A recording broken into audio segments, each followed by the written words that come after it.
Nibyo ndabasuje kandi mbifurije kugubwa neza, bahaye ikaze mboneho gukomeza kubifuriza kugubwa neza kuri tariki ya 15 z'ukwezi kwa kabiri umwaka w'ibihumbi 2026. Ndi Bosco kuri mikoro za Region Info, tugarutse mu makuru n'ibiganiro aho tugiye kureba uko byifashe. M23 yatekereza ko igiye kuba yabona amahirwe yo kongera kugaruka mu murongo mu ruhando mpuzamahanga, ariko ibi M23 ibibuze ibireba kubwizeye mpamvu bitewe nuko Afrika ibaze nta Kenya nonaha Addis Ababa muri Ethiopia.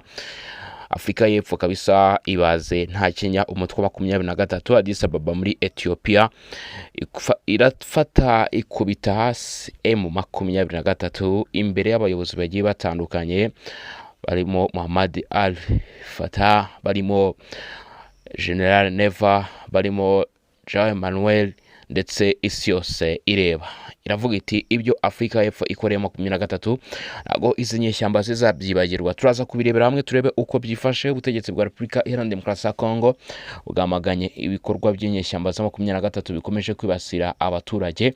Ni mu gihe kandi mu yandi makuru akomeje kugenda amenyekana, uyu mutwe watangiye gukwirakwiza propaganda na manipulation, aho muri urwo rugendo M23 yaje gutangaza ko hari bamwe mu basirikare ba Republika Iharanira Demokarasi ya Kongo yiyitirira ko yaba yongeye guhitana. Ibi bikaba bivugwa ko ngo byaba bizabereye mu bice bigiye bitandukanye, bavuga ko byakomeje kuberamo imirwano M23 kugeza ku rwego rwakongeye kwigarura Pwezero. Aka gace kandi kavuga ko ari naho yiciye bamwe mu basirikare ba Republika Iharanira Demokarasi ya Kongo. Turaza kureba ukuri kwabyo, turebe uko bihagaze, dore ko aya makuru ubutegetsi bwa leta ya Republika Demokarasi ya Kongo ndetse n'igisirikare cya leta batatinye kugaragaza ndetse no kwerura bereka isi yose ko ari ibinyoma. Ibyo tugiye kuba twabigarukaho dufatanyije, dufite n'andi makuru agiye atandukanye tuza kugenda tugarukaho, ubwo ndavuga mu bice bigiye bitandukanye. Mu by'ukuri tureba uko byifashe. Unyemerere niba utarakanda subscribe cyangwa se sabone kuri izi mikoro za Region Info ubikore nyaboneka. Niba waramaze kubikora sava, ariko bibaye byiza wananyarukira no kuri Barore TV naho ugakanda subscribe. Reka rero nta gutinda mu magambo, twinjire twimata turatudondosha tureba uko byifashe hano ngaha ku butaka bwa Republika Iharanira Demokarasi ya Kongo. Ubu tuvugana amakuru yongeye kujya ahagaragara arerekana yuko M23 nta mahirwe igifite. Uti kubera iki ubu hongeye kugaragara abasirikare? Mu by'ukuri aba basirikare bafite amabendera cyangwa se bafite mu by'ukuri amadarapo y'igihugu cy'Ubufaransa ku mpuzankano zabo, kandi bigaragara ko ari aburuhu rwera. Ndagira ngo nshyire ukuri n'umucyo ku mashusho ndetse n'amafoto yagaragaye, aho bavuga ko ngo Abafaransa baba bageze ku mirongo imbere ku rugamba. Ese bite by'iyi nkuru? Bidashidikanwaho Ubufaransa bwo bwamaze kugeza bamwe mu basirikare babwo ku butaka bwa Republika Iharanira Demokarasi ya Kongo, ndetse aba bakaba bageze muri kamwe mu duce M23 bamaze iminsi biyamiriza cyangwa se bashaka kuba bakwigarurira. Abafaransa bagaragaje ko bashyigikiye cyane umutwe uruhande rwa Republika Demokarasi ya Kongo uri ku mirongo imbere ku rugamba. Bavuga tuvuga umutwe cyangwa se bavuga ko abibumbiye hamwe, nuko hagaragaramo ingabo z'u Burundi, hagaragaramo mu by'ukuri FARDC, Wazalendo ndetse n'izindi manda zigiye zitandukanye nka MONUSCO zidahwema kugaragaza ko ziri ku ruhande rwa Republika Demokarasi ya Kongo, ko mu by'ukuri batifuza ko igihugu nk'iki cyatakaza uburenganzira ndetse n'ubusugire ku butaka bwacyo. Ingabo z'Ubufaransa rero mwabonye cyangwa se niba wabyumvishe, menya ko zageze ahitwa Kisangani, agace 23 yerutse kugerageza kugaba ibitero ariko bikanga bikaba iby'ubusa. Aka gace rero ingabo z'Ubufaransa zamaze kuhagera. Aha hakaba hari ikibuga cy'indege mpuzamahanga gikomeye cyane ndetse kizwiho kuba ari hamwe mu bakunda gutangirizwa mu by'ukuri ibitero nk'uko 23 bavuze ubwo bageragezaga kugaba ibitero mu by'ukuri byo kwangiza ndetse no gusenya aka gace. ariko kandi nanone mu by'ukuri abangaba bakaba bageze ahitwa Kisangani ndetse bakaza gufatikanya n'uruhande rwa leta ya Repubulika Iharanira Demokarasi ya Kongo. Ubu tuvugana mu by'ukuri ikindi kintu nakomerezaho ndagira nkubwire ko ubutegetsi bwa leta ya Repubulika Demokarasi ya Kongo bavuga ati turimo turafungura ibice cyangwa se turimo turafata ibice M23 bakaza babyiyitirira. Ibi byaturutse ku iki? Kubera ko M23 cyangwa se umutwe w'abarwanya 23 uyu munsi tariki 15 bongeye kuvuga ko ngo baba bamaze gufata agace bita Point Zero. Agace bita Point Zero gaherereye hano muri Fizi. Agace mu by'ukuri iyo uherereyemo uba ufite mu by'ukuri kuba wakurikizaho bita Ibaraka, kuba wakurikizaho bita Banakindi. Aka gace rero kuko ari ingenzi cyangwa se ari agace kari strategique, M23 bakomeje kwizeza bamwe mu bo bakorana ko aka gace baba bagafashe cyangwa se baba bakigaruriye. Ariko ndagira ngo ngwire ko mu by'ukuri mu kuri kwa nyako ntabwo ari uko bimeze, ntabwo ari uko bimeze. Ntabwo M23 yigeze ifata aka gace ka Point Zero. Ahubwo reka dushyire n'umucyo no ku yandi makuru ari kuhaturuka. Mu by'ukuri aya makuru arimo araturuka muri aka gace. Aya makuru rero nta yandi na makuru M23 yitiraga ivuga ko ngo yaba kabisa rero ngo rwose yaje kugira iki, yaje gutera intambwe ngo ifata aka gace. Hanyuma ngo mu gutera intambwe muri urwo rugendo M23 gerageza gufata ako gace ngo ni nabwo ngo yaba yahitanyemo umwe mu basirikare bakomeye cyane b'igisirikare cya leta ya Repubulika Iharanira Demokarasi ya Kongo.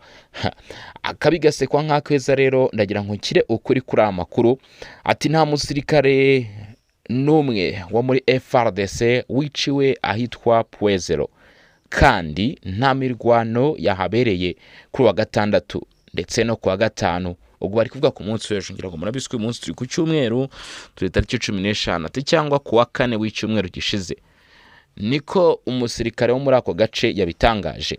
Ati ifoto iri gukwirakwizwa hagaragaramo mu by'ukuri uwo bita Colonel Papi Mozebo, uyu koko yitabye Imana. Atariko ntabwo yitabye Imana muri ibyo bitero M23 iri kwitira ko yakoze bitigeze binabaho byo ku itariki mu by'ukuri byo ku itariki 14 ndetse na 13 byo kwa gatandatu no kwa gatanu ngo byaba bivugwaho bita Point Zero. Uyu ni nyakwigendera yahoze ayobora ingabo ku murongo waho bita Kibumba muri Kivu y'Amajyaruguru, ndetse yaje kwitaba Imana kuye ku rugamba ubwo byari ku cyumweru, byari ku itariki 26 mu kwezi kwa mbere 2025.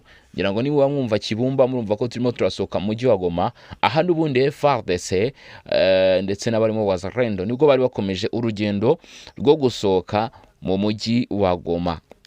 Ahanga rero hari ibitero byari birimo 23 twirwana rutabara FNL, ndetse uruhande rwa leta rukavuga ko byari binashyikiye ingabo z'u Rwanda byo kwigarura ndetse no kwinjira mu mujyi wa Goma byakozwe na 23. Icyo gihe nibwo uyu nguyu Colonel Papi Mozebo yaje kwitaba Imana. Bityo rero murasabwa kwitondera amakuru mu by'ukuri nk'uko byavuzwe mu ruhande rwa leta aturuka ku ruhande rw'inyeshyamba za 23 bakomeje kugenda mu by'ukuri bavuga ko hari ibikorwa bigiye bitandukanye cyangwa se ari ama operation bakoze. Ibi kubivuga bisobanuye iki rero? Ibi kubivuga baba batekereza mu by'ukuri abazi ukuri, ariko bishobora kugabanya mu by'ukuri morali nko kuri bamwe mu basirikare mu by'ukuri bashaka kuba badafite amakuru cyangwa se kuri Wazalendo. Ni cyo 23 yabikoreye rero. FARDC ikavuga iti nta gikuba cyacitse, morale ni ikomeze n'ahandi mu tundi duce mu by'ukuri mukomeze mukabe, nta kibazo kigeze kibaho. Addis Ababa rero bimeze bite cyangwa se byifashe bite? Ahangaha ngiye kwita ibambiro, agace aho ngiye kwita ibambiro rero. Hatirana inama y'umuryango umwe bwa Afrika, umutwe wa AFC23 rero ngo waje gukora ikosa rikomeye cyane, woherezayo intumwa muri murwa mukuru wa Ethiopia kugira ngo zikore icyo bise diplomasi yo mu nzira. Iyo diplomasi yo mu nzira rero imeze ite? Iyi diplomasi yo mu nzira nuvuga ngo M23 ntabwo yigeze itumirwa na busa muri ibi biganiro. Ngira ngo murabizi ko hangaha Addis Ababa niho hari icyicaro gikuru cy'umuryango wa Afurika yunze ubumwe muri Ethiopia. M23 yatekerezaga iki? M23 yamenye ko hagiye kubera icyo bita inama kandi izaberamo ubu ihererekanya bubasha. Iravuga iti ahantu byanze bikunze hari shua, ahantu byanze bikunze tuzahabona abadiplomate bagiye batandukanye, ibihugu bigiye bitandukanye bahita bafata ya mbere bohereza intumwa ngo zijye zica ku ruhande, icyo bita guca ruhinga, ziganiriza abayobozi babumvisha amahirwe ahari mu gukomeza gukorana nabo.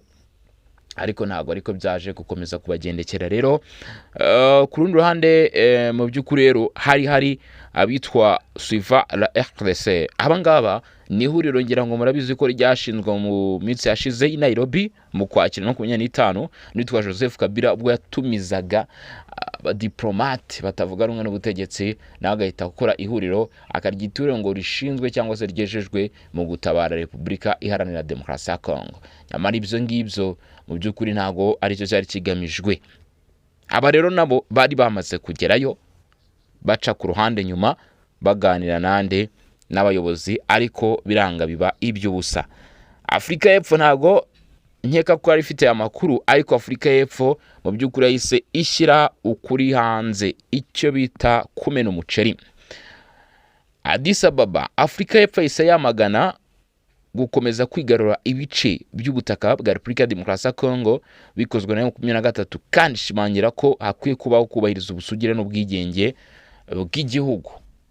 Igihugu icyo ari cyo cyose cyo muri Afurika mu gihe kiri kwataka cyangwa se kiri kugirwaho ingaruka n'ibikorwa by'inyeshyamba nk'ibi ngibi, aho ikizabiri hose ko bikwiye kwamaganwa. Abo ni bande? Abo ni abanya Afrika y'Epfo. Ibi byase bigaragaza ishusho cyangwa se byase byima amahirwe mu 2023 ari wose shobora guca ruhinga nyuma, cyangwa se aho yashoboraga guca inyuma mu by'ukuri gacinya inkoro. Nyuma y'igihe kinini itagira icyo itangaza ku kibazo cy'umutekano muke mu burasirazuba bwa Repubulika Iharanira Demokarasi ya Kongo, Perezida wa Afrika y'Epfo Matamela Cyril Ramaphosa unayoboye by'agateganyo umuryango w'ubukungu n'iterambere rya Afrika y'Amajyepfo SADC, nyuma yuko Madagascar ivuyemo, yifashishije inama ya 39 y'abakuru b'ibihugu na za guverinoma y'umuryango wa Afrika yunze ubumwe, bagaragaje uko babona ikibazo cyo mu burasirazuba bwa Repubulika Iharanira Demokarasi ya Kongo. Mu ijambo yagejeje ku bitabiriye iyi nama yabereye Addis Ababa muri Ethiopia kuva tariki 14 kugeza none magingo ya tariki 15 Gashyantare 2026, Perezida Cyril Ramaphosa Matamela yagaragaje impungenge zikomeye ku bijyanye n'umutekano ukomeje kuzamba mu burasirazuba bwa Repubulika Iharanira Demokarasi ya Kongo. Nubwo hari inzira zitandukanye z'ubuhuza n'amasezerano y'amahoro zimaze igihe zigeragezwa, yamaganye ibyemezo ndetse anamagana byimazeyo gukomeza kwigarurira ibice by'ubutaka bwa Repubulika Iharanira Demokarasi ya Kongo bikorwa n'umutwe wa M23. Mu izina ry'igihugu cye, Ramaphosa yavuze ko yakiriye raporo ku miterere y'amahoro n'umutekano ku mugabane wa Afurika, agaragaza ko ahangayikishijwe no kwiyongera kw'intambara, amakimbirane n'umutekano muke hirya no hino.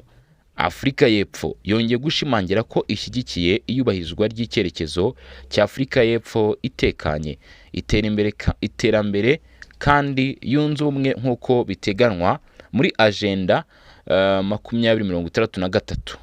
Afrika y'Epfo ubwo yavugaga aya magambo yagize ati, ubwo ndavuga Perezida Cyril Ramaphosa yagize ati, Afrika y'Epfo ihangayikishijwe n'umutekano muke n'ibibazo by'ubutabazi mu burasirazuba bwa Repubulika Iharanira Demokarasi ya Kongo.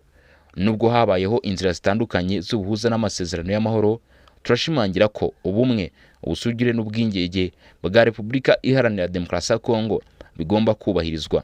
Turamagana gukomeza kwigarura ibice by'ubutaka bikorwa na M23 mu ntara za Kivu zombi ndetse na Ituri. Ibikorwa binyuranyije n'amategeko bigomba guhagarikwa bidatinze.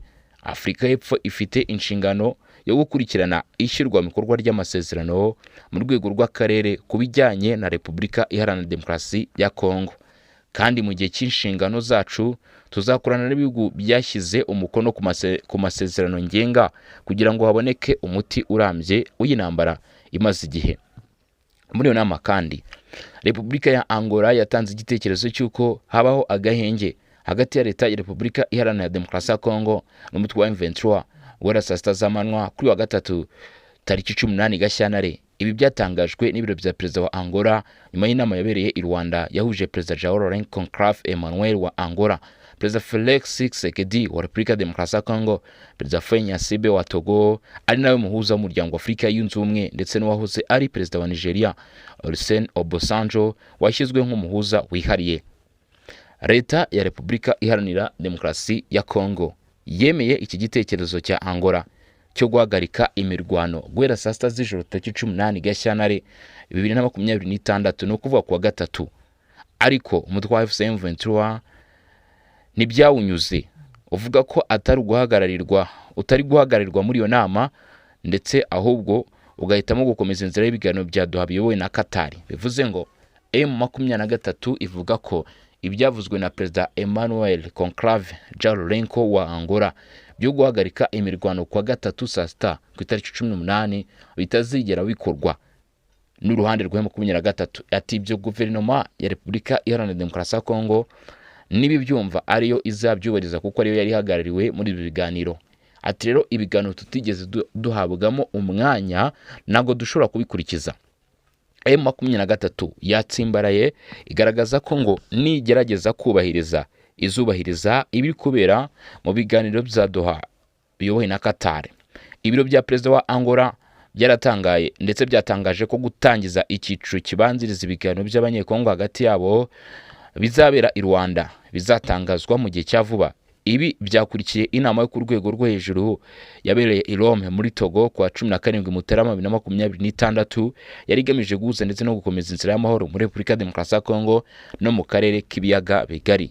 Nubwo hari izo mbaraga z'ibihugu bya Afurika zo gushaka umuti ndetse n'uruhande rwa perezida wa Leta Zunze Ubumwe za Amerika Donald Trump mu kwihutisha ibiganiro bya Washington byemejwe na perezida Félix Tshisekedi wa Repubulika Iharanira Demokarasi ya Kongo na perezida Paul Kagame w'u Rwanda, ku kibuga cy'urugamba ibintu biracyari ingorabahizi. Kinshasa na Kigali bikomeje kutumvikana kuri bimwe mu byemeranyijwe, uruhande rushinja urundi kutubahiriza ibyo rwiyemeje.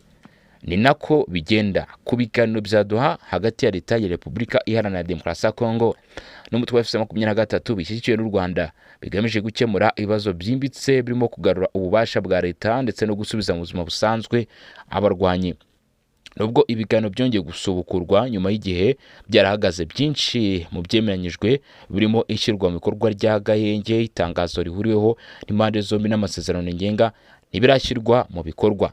Muri rusange, nubwo hari imbaraga nyinshi ziri gushyirwa mu gushaka amahoro, umutekano mu burasirazuba bwa Repubulika Iharanira Demokarasi ya Kongo uracyari ikibazo gikomeye gisaba ubufatanye, gisaba ubushake bw'impande zombi mu buryo bwa politike ndetse no mu buryo bwo guhagarika imirwano. Mu yandi makuru akomeje kumenyekana cyangwa se kujya ahagaragara kugeza uyu munsi kuri itariki ya 15 ku cyumweru, leta ya Repubulika Iharanira Demokarasi ya Kongo ntiyatinye kwerura igaragaza ko uruhande mu by'ukuri igaragaza ko uruhande rw'inyeshyamba za M23 bari gukora ibikorwa binyuranyije n'amategeko mpuzamahanga. Ibyo bikorwa ngo ni ukugaba ibitero mu bice bituwe n'abaturage ndetse bagatwika inzu z'abaturage bagamije kugaragaza isura mbi no gusiga icyasha. Uruhande rw'ingabo ngo bavuge ko ingabo za Repubulika Iharanira Demokarasi ya Kongo arizo zaba zirimo zikora ibyo bikorwa, nyamara bakavuga bati mube maso kandi habeho kwitonda kuko ibyo bikorwa bitarimo gukorwa natwe, ahubwo birimo birakorwa mu by'ukuri cyangwa se biri kugirwamo uruhare n'uruhande mu by'ukuri rw'inyeshyamba za M23. Ibyo bikaba ngo birimo birakorwa cyangwa se biri kuba muri Kivu y'Amajyepfo. Urwo rero akaba ari uruhande rwa leta ya Repubulika Iharanira Demokarasi ya Kongo ruvuga ku makuru ajyanye n'ibitero akomeje kugenda yumvikana. Igisirikare cya leta ya Repubulika Iharanira Demokarasi ya Kongo kandi barongera kugaragaza ko mu by'ukuri ubu bataza gukomeza kwihangana. Biravuga ko FARDC ndetse nabo bafatanya ubu bakomeje kwigaragaza neza mu kiba cya Rusizi, aho hakomeje kugenda humvikana ibitero by'umutwe wa 23. Aha rero FARDC ndetse na Wazalendo bakaba mu by'ukuri bashimangiye imbaraga zaho, bongera kwerekana ndetse no kugaragaza isura hamwe n'ishusho neza yo gushimangira imbaraga zabo muri utu duce, ndetse no gukomeza gukora ibikorwa n'amaoperasiyo agamije kurushaho guhagarara neza hano muri ibi bice. Reka mbashimire rero, mbabwire ni mwakoze cyane kudukurikirana. N'iby'agaciro kandi by'ingenzi kuba banye natwe kuva ku munota wa mbere cyangwa se ku itseriseri rya mbere dutangira iki kiganiro n'amakuru, kuba tugeze kuri uyu munota tukiri kumwe n'iby'ingenzi. Kandi reka mbashishikarize kuza no kunyarukira mu groupe ya WhatsApp, aho uca munsi y'umutwe w'inkuru ubonamo link nyine twagushyiremo, hanyuma ukabasha kubana natwe. Gushimire, murakoze cyane. Turasaba mu masaha imbere tureba n'ibindi biba bigezweho.